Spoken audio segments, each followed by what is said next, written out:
So hello my IGNOU students, I hope आप सब अच्छे होंगे। तो आज हम बात करने वाले हैं BEGC 103 Indian writing in English के ब्लॉक 2 के बारे में। और ब्लॉक 2 में ना आप यहाँ देख सकते हो कि 4 यूनिट है। हम चारों के चारों यूनिट को स्टेप बाय स्टेप समझने की कोशिश करेंगे इन अ ईजी लैंग्वेज। तो without any further delay video को स्टार्ट करते हैं, तो वीडियो के एंड तक बने रहिएगा for better understanding. So let's get started. Okay, तो हम पहले बात करेंगे इसके जॉनरा के बारे में। तो the genre of the novel with a special reference to Shashi Deshpande, जिन्होंने लिखी थी। तो नॉवल क्या होती है? तो नॉवल होती है a novel can be defined in a broad terms and a piece of prose fiction. जो प्रॉस फिक्शन होती है उसको नॉवल कहते हैं। In a present same aspects of human experience, जो ह्यूमन एक्सपीरियंसेस होती है लाइफ की क्रिएट, जो रियल एटमोसफेयर के रियल लाइफ इवेंट्स होते हैं, दैट इज कॉल्ड नॉवल।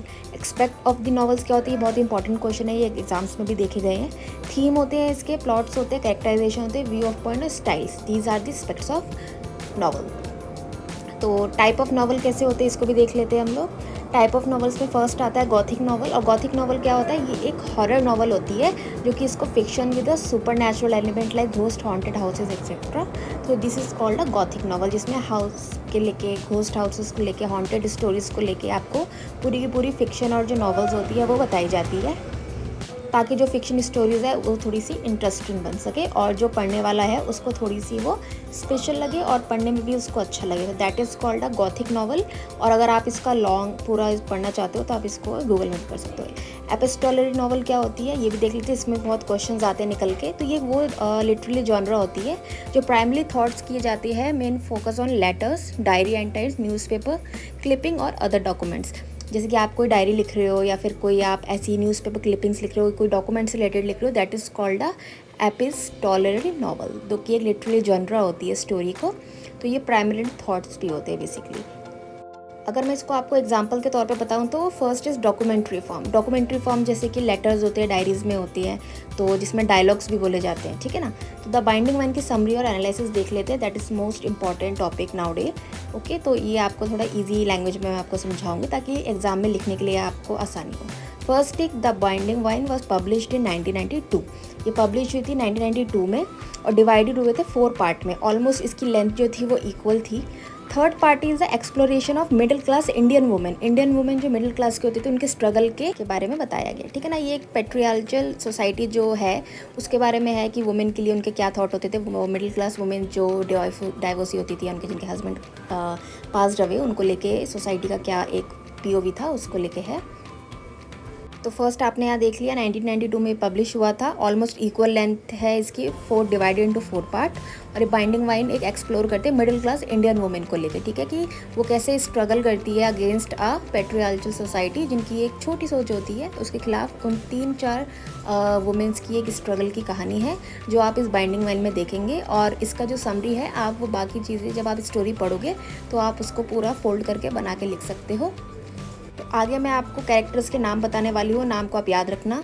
तो ये नॉवल फॉलो करती है उर्मिला को, जो ओवरकम करती है अपने ट्रॉमा से। अपनी डॉटर के डेथ के बाद वो जो कनेक्ट करती है एक ट्रैजिक स्टोरीज को अब अनदर वुमेन्स को लेके भी, जो एक डिक्रीज्ड मदर इन लॉ होती है मीरा, जो एक विक्टिम होती है मटेरियल रेप के, शादीशुदा ज़िंदगी में जो एक रेप का सामना करती है उसका। एंड अ यंग गर्ल कल्पना, वो वॉज ब्रूटली रेप्ड ऑल्सो। तो ये भी उनके बारे में कहानी है। तो इसमें 3 से 4 कैरेक्टर है जिनके बारे में, मतलब वुमेन्स के बारे में ही बताया गया है। First is Urmila, as I told you, जो ट्रॉमा फील करती है अपनी डॉटर के डेथ के बाद और कनेक्ट करती है tragic story of other women as well. उनकी एक सास थी मीरा, उनको लेके, और एक यंग गर्ल कल्पना है, उनको लेके। तो ये 3 कैरेक्टर्स आपको यहाँ देखने को मिलेंगे अ बाइंडिंग वाइन नोवेल में, ठीक है ना। तो ये जो पॉइंट मैं शुरू से एंड तक बताती आई हूँ, अगर आप स्टेप बाय स्टेप फॉलो करके लिखोगे तो 20 मार्क्स का जो क्वेश्चन आता है ना, वो आप इजीली क्रैक कर सकते हो अगर आप ये छोटे छोटे पॉइंट्स को याद रखते हो तो। क्योंकि यही वो पॉइंट्स है जो टीचर्स चेक करते हैं अपने क्वेश्चन आंसर पेपर पे। तो क्वेश्चन ईजिली पढ़ के आप आंसर आपको जैसे पता होना चाहिए। अगर आपको आंसर के कुछ कैरेक्टर्स के नेम भी याद है ना, तो आपको पूरी स्टोरी भी याद रहेगी। So that is my logic जो मैं आपको बता रही हूँ। Okay, so let me introduce the character. Character first is Urmila, which is a protagonist, जो मेन नरेटर है स्टोरी की, और मेन इसमें कैरेक्टर उर्मिला का निकल के आता है। सेकंड इज मीरा, जो कि पोइट है, मदर इन लॉ है बेसिकली। कल्पना, जो एक रेप विक्टिम है, एंड शकुताई, जो कि कल्पना की मदर है, and doctor Bhaskar. These are the main character of the novel. अगर आप नॉवल में पूरा स्टोरी इसकी पढ़ते हो तो आपको ये कैरेक्टर्स एक के बाद एक दिखने स्टार्ट होंगे।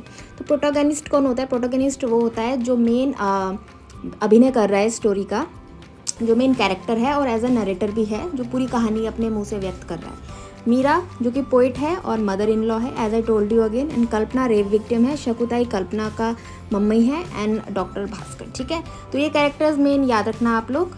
तो कोर थीम के बारे में बात करना बहुत इंपॉर्टेंट है। अगर आपको थीम मालूम है ना, तो आप सारी चीज़ें ईजिली ग्रैप कर सकते हो और लिख सकते हो। तो core theme first is patriarchy society, the female experience, material rape, sexual violence, memory and solidarity among women.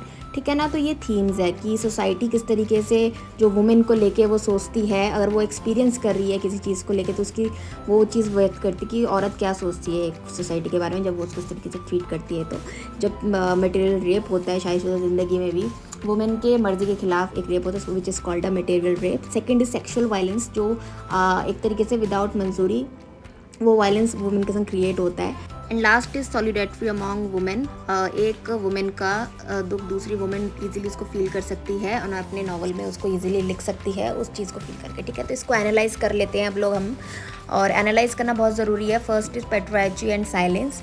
ये नॉवल एक्सप्लोर करती है कि how women in a male dominant society are forced to into silent, कि किस तरीके से women जो होती है वो मेल डोमिनेंट की वजह से, सोसाइटी के फोर्स की वजह से अपने आप को एक साइलेंस ट्रीटमेंट देना स्टार्ट करती है, कुछ नहीं कहती है, सिर्फ उस चीज़ को घुटती रहती है और कुछ बोल नहीं पाती है। Wit call us patriarchy and silence, जो इस चीज़ को दिखाता है a male dominant society are forced into silent to women. वो वुमेन किस तरीके से चुप हो जाती है, कुछ बोलना उसको फिर वो बोलने नहीं दिया जाता है, कभी कभी वो खुद इस चीज़ को देखते हुए फील करते हुए चुप हो जाती है। तो ये इस बाइंडिंग वाइन स्टोरी में दिखाया गया है वुमेन को लेके। Second is material rape and abuse. Deshpande बताती है कि उन्होंने इस चीज़ को तोड़ा है और हाईलाइट किया है वायलेंस को, स्पेशली मटेरियल रेप को, जो शादीशुदा ज़िंदगी में होता आया है इस बाइंडिंग वाइन में मीरा के साथ। तो ये मीरा की स्टोरी को थ्रू करता है and often occur with in the institution of marriage, और मैरिज को दिखाती है। ठीक है, कि शादीशुदा ज़िंदगी में रहते ही एक वैवाहिक जो बलात्कार होता है वुमेंस का, तो वो मटेरियल रेप में आता है, अब्यूज़ में आता है। तो देशपांडे ने बताया है अपनी इस नॉवल में। आई होप आपको यहाँ तक समझ में आ गया होगा इजी लैंग्वेज में। So, okay, the Binding Wine is recognized for its honest and complex portrayal of women who are not into just passive victim but individual who find their voice amidst deep tragedy. तो इसमें बताया गया है कि women का एक honest complex है, मतलब समाज को लेके वो इजीली चलती है, लेकिन उसके साथ जो एक विक्टिम वो बन जाती है, सोसाइटी उसके साथ जो वो करती है बिहेव, तो वो एक इंडिविजुअली अगर वो देखे तो ये एक वॉइस है जो एक डीप ट्रेजेडी को बताता है। जो बाइंडिंग वाइन की ऑथर ने किया है वो उन्होंने इस चीज़ में अपना एक पीओवी देने की कोशिश की है, जिसकी जो एंड ट्रेजेडी है वो बहुत ही डीप है, ट्रेजेडी जो होती है खतरनाक चीज़ें। Hope you guys understand the summary of this novel. I hope आपको वीडियो अच्छी लगी होगी। तो ये समरीज और एनालाइज आप क्रिएट करके ही आप पूरा आंसर ईजिली लिख सकते हो। तो thank you so much for watching. Do like, share and subscribe to my YouTube channel.